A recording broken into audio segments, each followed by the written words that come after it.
ಶಾಸಕರೇ ಸಂಸದರೇ ಬೇಲೂರು ತಾಲೂಕಿನ ಅರೇಹಳ್ಳಿ ಹೋಬಳಿಯ ಬಕ್ಕರವಳ್ಳಿ ಗ್ರಾಮಕ್ಕೆ ಒಂದು ಬಾರಿ ದಯವಿಟ್ಟು ಭೇಟಿ ನೀಡಿ. ಆಗ ಮಾತ್ರ ತಮಗೆ ನಮ್ಮ ಸಮಸ್ಯೆ ತಿಳಿಯಲು ಸಾಧ್ಯ.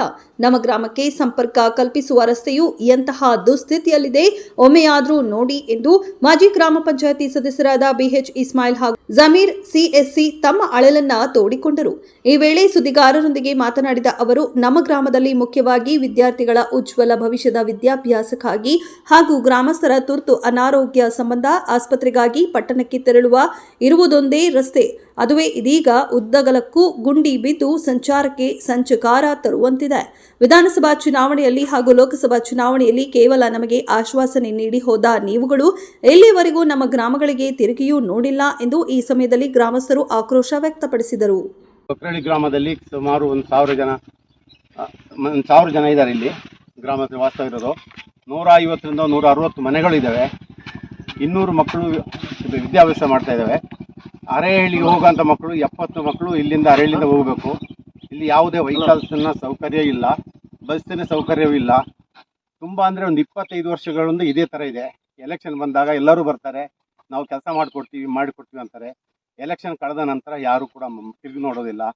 ಜಿಲ್ಲಾ ಪಂಚಾಯತ್ನಿಂದಾಗಲಿ, ತಾಲೂಕ್ ಪಂಚಾಯತ್ನಿಂದಾಗಲಿ, MLA ಕೋಟದಲ್ಲಾಗಲಿ, MP ಕೋಟದಲ್ಲಿ ಇಲ್ಲಿ ತನಕ ಆಗಿರೋದಿಲ್ಲ. ಅದರಿಂದಾಗಿ ಬಡ ಜನ ಇರೋದಿಲ್ಲ, ಎಲ್ಲ ಕೂಲಿ ಕಾರ್ಮಿಕರು, ಅದರಲ್ಲೂ ಹೆಚ್ಚಾಗಿ ಅಲ್ಪಸಂಖ್ಯಾತರಾಗಿರ್ತಾರೆ.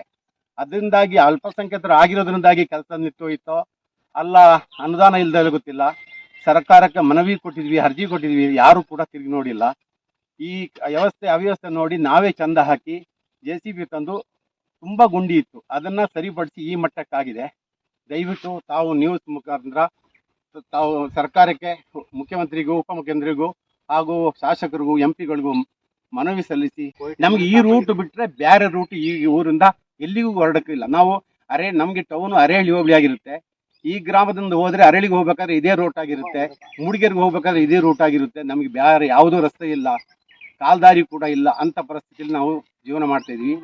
ಅದರಿಂದ ತಾವು ದಯವಿಟ್ಟು ಸರ್ಕಾರದ ಗಮನಕ್ಕೆ ತಂದು ಸಹಕಾರ ಮಾಡಬೇಕಂತ ತಮ್ಮಲ್ಲಿ ಮಾಡ್ತಾರೆ. ಓಟ್ ಹಾಕೋ ತನಕ ಮಾತ್ರ ಎಲ್ಲ ಮುಂದೆ ಬರ್ತಾರೆ, ಹಾಕಿದ್ಮೇಲೆ ಯಾರೂ ಇರಲ್ಲ, ಮಾರನೇ ದಿನನೇ ಇರಲ್ಲ. ಇದು ಸಾಮಾನ್ಯ ಅಂದರೆ ಇದು ನಮಗೆ ಇದೊಂದು 20-25 ವರ್ಷದಿಂದ ಬರೀ ಇದೇ ತೊಂದರೆ ಆಗಿದೆ. ಅಲ್ಲಾಗಿದೆ 2 ಕಿಲೋಮೀಟರ್ ರೋಡ್ ಆಗಿದೆ ಹಿಂದೆ, ಅದು ಹಿಂದೆ ಯಾರೋ ಒಬ್ಬರು ಮಾಡಿಸಿ ಹೋಗಿರೋದು. ಆದರೆ ಇದುವರೆಗೂ ಏನೂ ಮಾಡಿಲ್ಲ. ಇಲ್ಲಿ ಏನಾದರೂ ಮಾಡಿ ನಮಗೆ ಮಕ್ಕಳುಗಳಿಗೆ ಶಾಲೆಗೆ ಹೋಗೋಕ್ಕೆ ಪ್ರತಿ ಒಂದಕ್ಕೂ ಪ್ರಾಬ್ಲಮ್. ಯಾರೇ ಒಬ್ರು ಈಗ ಡೆಲಿವರಿ ಏನೇ ಒಂದು ಯಾವುದಕ್ಕೆ ಈಗ ಹೋಗ್ಬೇಕಂದ್ರೆ ಸಾಮಾನ್ಯ ಅಂದರೆ 10 ಕಿಲೋಮೀಟರ್ ಹೋಗ್ಬೇಕು. 10 ಕಿಲೋಮೀಟ್ರಿಗೆ 1,000 ರೂಪಾಯಿ ಬಾಡಿಗೆ ಕೇಳ್ತಾರೆ. ನೈಟ್ ಅಂತೂ ಬರೋದೇ ಇಲ್ಲ, ಆನೆ ಗಲಾಟೆ ಆದಂತ. ರೋಡ್ ಸರಿ ಇದ್ರೆ ನಾವರ ಹೋಗ್ಬೋದಲ್ಲ. ಕನಿಷ್ಠ ನಮಗೆ ಒಂದು 200ರಿಂದ 300 ರೂಪಾಯಿ ಒಂದು ಡ್ರಾಪ್, 300 ರೂಪಾಯಿ ಆಟೋ ಕಮ್ಮಿ ಬರೋದಿಲ್ಲ.